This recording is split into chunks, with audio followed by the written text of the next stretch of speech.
کہ ہندوستان کے اندر 2 قومیں آباد ہیں اور مسلمان ہر لحاظ سے ہندوؤں سے ایک مختلف قوم ہے، اور مسلمانوں کو ایک دینی تہذیب مسلمانوں کی ہے، مسلمانوں کی ایک دینی روایت ہے، مسلمانوں کا الگ عقیدہ ہے، مسلمان ہر لحاظ سے یعنی قوم رسول ہاشمی کے لحاظ سے، جس کو اقبال نے کہا تھا نا کہ خاص ہے ترکیب میں قوم رسول ہاشمی، تو مولانا مودودی نے اپنے لٹریچر کے ذریعے ہند کے مسلمانوں کو باور کرایا کہ اس فریب نہیں آ رہا کہ ہندو اور مسلمان ایک ہیں، بلکہ مسلمان ہر لحاظ سے ہندوؤں سے مختلف ہیں، اور اگر انگریز چلے گئے اور اسی طرح متحدہ ہندوستان برقرار رہا تو ہندوؤں کی اکثریت قائم ہو جائے گی اور مسلمان انگریزوں کی غلامی سے نکل کر ہندوؤں کی غلامی میں آ جائیں گے۔ یہ وہ خلاصہ ہے مولانا مودودی کی 16 17 18 سال کے لٹریچر کا جو مولانا مودودی نے بیان کیا، اور یہی وجہ ہے کہ مسلم لیگ جب قیام پاکستان کی مہم چلا رہی تھی تو مولانا مودودی کی مسئلہ قومیت کو اور اس لٹریچر کو اور ان پمفلٹس کو انہوں نے گلی گلی پہنچایا، اس لیے کہ مسلم لیگ کے پاس اپنا ایسا بیانیہ نہیں تھا، وہ تو کانگریس کے مقابلے میں اور جمعیت علماء ہند کے مقابلے میں بیانیہ کے طور پر شکست کھا جاتی، لیکن سید ابو الاعلی مودودی نے وہ بیانیہ فراہم کیا کہ مسلمان ہر لحاظ سے وہ مختلف ہیں اور مسلمانوں کو ہندوؤں کے ساتھ ایک نہیں ہونا چاہیے اور مسلمانوں کا ہندوؤں کے ساتھ مل کر کوئی بھی مستقبل نہیں ہے۔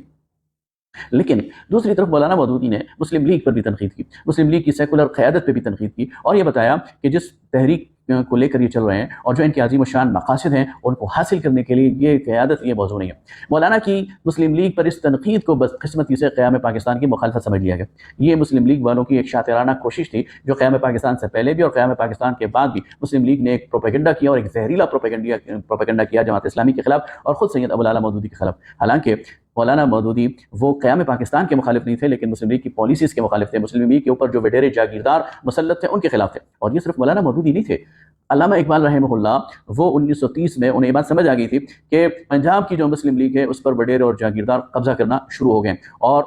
چلتے چلتے 1940 تک قبضہ مکمل ہو گیا تھا۔ اس لیے علامہ اقبال نے بھی اس پر کھل کر تنقید کی تھی کہ جس مسلمان قومیت کے لیے آپ جنگ لڑنے جا رہے ہیں یہ وڈیرے اور جاگیردار، یہ ٹوانے اور نواب اور ممدوٹ یہ اس قابل نہیں ہے، یہ اپنے مفادات کی بات کریں گے، یہ پہلے انگریز کے کاسے لیس رہے، پھر انہوں نے ہندوؤں کے ساتھ بنا کر رکھی، یہ آگے بھی مسلمانوں کے مفادات کو بیچ دیں گے اور مسلمانوں کے مفادات کا تحفظ نہیں کر سکیں گے۔ لہٰذا سید ابو الاعلی مودودی نے پاکستان کی مخالفت نہیں کی تھی بلکہ مسلم لیگ اور اس کی قیادت کی مخالفت کی تھی۔ اور قیام پاکستان کے لیے تو ریزولوشن مارچ 1940 میں منظور ہوا ہے، اس سے 2 سال پہلے 1938 میں مولانا مودودی نے تقسیم کے 3 خاکے پیش کیے تھے۔ وہ چیز مولانا مودودی کی چھپی ہوئی موجود ہے کہ جس میں مولانا مودودی 3 تقسیم ہند کے 3 متبادل خاکے اور سکیمز پیش کر رہے ہیں، اور اس میں جو دوسری سکیم ہے وہ تو ایسی زبردست سکیم تھی کہ جس میں مولانا مودودی کہتے ہیں کہ ہند میں یہ جو شمالی ہند ہے جس میں پورا پاکستان آتا ہے، پورا کشمیر آتا ہے، یہاں تک کہ دہلی اور اجمیر تک کا علاقہ یہ مسلمانوں کو دے دیا جائے اور باقی جو ہند ہے وہ ہندوؤں کو دے دیا جائے، اور 25 سال کا وقت رکھا جائے تبادلہ آبادی کے لیے، اور وہاں کے جو مسلمان ہیں وہ یہاں شفٹ ہو جائیں، یہاں کے جو ہندو ہیں وہاں شفٹ ہو جائیں، اور اس کی بنیاد پر 2 جو الگ الگ ریاستیں ہیں وہ وجود میں آ جائیں اور پھر وہ انڈیپینڈنس کا اعلان کر دیں۔ یہ ایک ایسا یعنی حل تھا کہ جس کے نتیجے میں آج اگر اس پر عمل ہو جاتا تو آج ہندوستان کے اندر مسلمانوں کی حالت زار نہ ہوتی بلکہ ان کی اکثریت پاکستان کی طرف ہجرت کر چکی ہوتی، دوسری طرف کشمیر کے لوگ خوار اور زار نہ ہو رہے ہوتے بلکہ وہ پاکستان کے اندر پہلے سے ہی شامل ہوتے۔ اس لیے یہ کہنا کہ سید ابو الاعلی مودودی وہ پاکستان کے مخالف تھے یہ اس صدی کا سب سے بڑا جھوٹ ہے۔ پھر یہ کہنا کہ قائد اعظم انہوں نے ایک سیکولر پاکستان بنانے کی کوشش کی اور اس کے لیے قائد اعظم کی جو 11 اگست کی تقریر ہے وہ آؤٹ آف دی کانٹیکسٹ پیش کرنے کی کوشش کی جاتی ہے، یہ بھی صدی کا سب سے بڑا جھوٹ ہے۔ 1940 سے لے کر 1947 تک قائد اعظم کے سارے خطبات کو لے لیں، قائد اعظم کی ساری تقاریر کو لے لیں، سارے خطوط کو لے لیں، پاکستان کے حوالے سے کسی ایک جگہ بھی قائد اعظم نے پاکستان کے لیے سیکولر کا لفظ استعمال نہیں کیا، بلکہ اس کے بالعکس اگر ان کی تقاریر کو لے لیں تو اس میں قرآن کا ریفرنس ملتا ہے، اس میں رسول اللہ صلی اللہ علیہ وسلم اور آپ کی شریعت کا ریفرنس ملتا ہے، اس میں اسلامی تاریخ کا ریفرنس ملتا ہے۔ اسلامیہ کالج پشاور میں جو آپ نے خطبہ دیا واضح طور پر بتایا کہ قرآن ہمارا منشور ہوگا۔ 1948 میں جب اسٹیٹ بینک کا افتتاح کر رہے تھے قائد اعظم تو واضح طور پر کہا کہ اسلام کا معاشی نظام وہ ایک اسلامی معاشی نظام ہوگا، اور 11 اگست کی جو تقریر ہے اس میں قائد اعظم اقلیتوں کو یقین دلا رہے ہیں کہ پاکستان میں ہندوؤں کو، عیسائیوں کو، سکھوں کو کسی خوف میں مبتلا نہیں ہونا چاہیے، وہ پاکستان کے برابر کے سٹیزنز ہیں۔ اس سے آپ نے یہ بات کہاں سے نکال لی کہ وہ سیکولر پاکستان چاہ رہے تھے؟ وہ تو پاکستان کے اندر اقلیتوں کو یہ باور کرا رہے تھے کہ پاکستان کے اندر آپ کا تحفظ کیا جائے گا اور آپ کو مذہب کی بنیاد پر تنگ نہیں کیا جائے گا، اور یہ اسلامی بات ہے، اسلام اقلیتوں کو تحفظ کرتا ہے۔ لہٰذا قائد اعظم پر یہ بہتان ہے کہ قائد اعظم سیکولر تھے، قائد اعظم اگرچہ وہ ان کی وجہ قطع ایک اسلامی شخصیت کی نہیں تھی لیکن ذہناً وہ مکمل یکسو اور مسلمان تھے، اور انہوں نے پاکستان کو جب حاصل کیا ہے تو ان کے ذہن میں بالکل واضح تھا کہ پاکستان کے اندر اسلام ہی غالب ہوگا۔ قرارداد مقاصد کو مولانا مودودی کی مس کیلکولیشن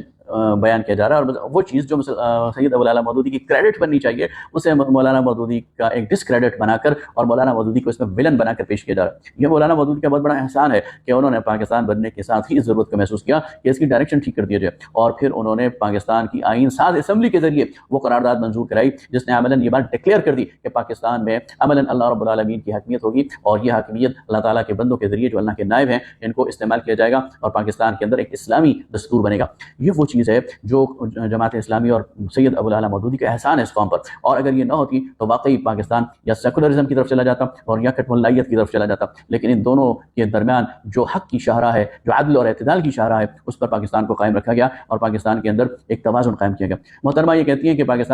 پاکستانی عوام نے اس کو ریجیکٹ کر دیا، وہ پاکستان کی تاریخ سے بے خبر ہے۔ 1948 سے لے کر 1970 تک پاکستان میں انتخاب کب ہوا ہے؟ پاکستان کے اندر تو اسٹیبلشمنٹ کی حکمرانی تھی، پاکستان کے اندر تو ملٹری جنتا کی حکمرانی تھی، پاکستان کے اندر تو عدلیہ اور سول بیوروکریسی اور ملٹری نے ایک فائقہ بنایا ہوا تھا اور پاکستان کو قابو کیا ہوا تھا۔ پاکستانی عوام کو کسی نے یونیورسل فرنچائز کی بنیاد پر اپنے حکمران منتخب کرنے کا موقع ہی نہیں دیا، اس لیے اس بات کا تو سوال ہی پیدا نہیں ہوتا کہ پاکستانی عوام نے جماعت اسلامی کو ریجیکٹ کر دیا۔ اور پھر محترمہ یہ بھی بھول جاتی ہیں کہ وہ جماعت اسلامی ہی تھی جس نے پاکستان کے اندر آمریت کے خلاف سب سے بڑی جدوجہد لڑی ہے، اور ایوب خان کے مقابلے میں اگر کوئی طاقتور اپوزیشن تھی تو وہ تو جماعت اسلامی تھی، وہ تو سید ابوالعلا مودودی ہی تھے۔ لہذا جماعت اسلامی پاکستان کے اندر وہ ایک پولیٹیکل رول ادا کرتی ہے اس پیریڈ میں جو پاکستان کے اندر کلچز میں تھا ملٹری اور جو جوڈیشل ٹرائکا ہے اس کا۔ اور پھر ظاہر ہے کہ ان لوگوں کو معلوم تھا کہ پاکستان کے عوام وہ کس طرف سوچتے ہیں اور پاکستان کے اندر اسلام کے جذبات، تو پھر جماعت اسلامی کے اثرات کو کم کرنے کے لیے فرقہ واریت کو بھی ہوا دی گئی، جماعت اسلامی کے مقابلے میں مذہبی آؤٹ فٹس کو بھی میدان میں لایا گیا اور جماعت اسلامی کی اس قوت کو تقسیم کرنے کی کوشش کی، اور جو آج تک جاری ہے، اور وہ ایک جد و جہد ہے۔ لیکن محترمہ یہ بھی مانیں گی کہ 1970 سے لے کر اور آج 2025 ہے، پاکستان کے اندر آزاد انتخابات کب ہوئے ہیں؟ پاکستان کے اندر لوگوں کو آزادی رائے کا صحیح معنوں میں حق کب دیا گیا ہے؟ لہٰذا یہ کہنا کہ پاکستانی عوام نے اسلام کو ریجیکٹ کر دیا ہے، اسلامی جماعتوں کو ریجیکٹ کر دیا ہے، جماعت اسلامی کو ریجیکٹ کر دیا ہے، یہ پورا سچ نہیں ہے، بلکہ اس کے پیچھے وہ پوری پلاننگ موجود ہے اور وہ پوری فورسز موجود ہیں جو پاکستان کے ان سیاسی جو نظام ہے اس کو انجینئر کرتی ہیں، پاکستان کے انتخابات کو انجینئر کرتی ہیں۔ لہذا ان انتخابات کو پاکستان کے عوام کی رائے کی عکاس قرار نہیں دیا جا سکتا۔ اصل مسئلہ کیا ہے؟ اصل مسئلہ سیکولرزم ہے۔ اصل میں یہ لوگ جو سیکولر ہیں، اور خاص طور پر میں بالکل اس کو واضح کر دوں کہ عظمیٰ رومی صاحبہ یہ ان کی اپنی سوچ نہیں ہے، اس کے پیچھے بہت سارے لوگ ہیں جو اس اسکرپٹ کو تیار کرتے ہیں اور ان کی زبان پہ چڑھا دیتے ہیں۔ ان سب کا اصل مسئلہ سیکولرزم ہے، اور سیکولرزم کے مقابلے میں سب سے بڑی رکاوٹ وہ سید ابوالعلا مودودی رحمۃ اللہ علیہ۔ سیکولرزم کے مقابلے میں روایتی مذہبی طبقہ رکاوٹ بالکل بھی نہیں ہے، اس لیے اس روایتی مذہبی طبقے کو یہ نہیں چھیڑتے، بہانے سے سید ابوالعلا مودودی کو اپنا ہدف بناتے ہیں، مغالطے کریٹ کرنے کی کوشش کرتے ہیں، لوگوں کے ذہن میں کنفیوژنس ڈالنے کی کوشش کرتے ہیں، لوگوں کو ڈی ٹریک کرنے کی کوشش کرتے ہیں۔ میں ان سے گزارش کرتا ہوں سامنے سے آئیں، سید ابوالعلا مودودی کی جو فکر ہے اس پر سامنے سے آ کر تنقید کریں، اس کی جو آرگومنٹس ہیں ان کو، اس کے جو دلائل ہیں ان کو دلائل کی دنیا میں آ کر مات کرنے کی کوشش کریں، چت کرنے کی کوشش کریں، آپ کو شکست ہوگی۔ لیکن آپ کنفیوژنس کریٹ کر کے، آپ جھوٹ بول کر، آپ مغالطے کر کے، آپ علمی بددیانتی کر کے سید مودودی کی فکر کو شکست نہیں دے سکتے، پہلے بھی نہیں دے سکے، آئندہ بھی نہیں دے سکیں گے۔ بہت شکریہ۔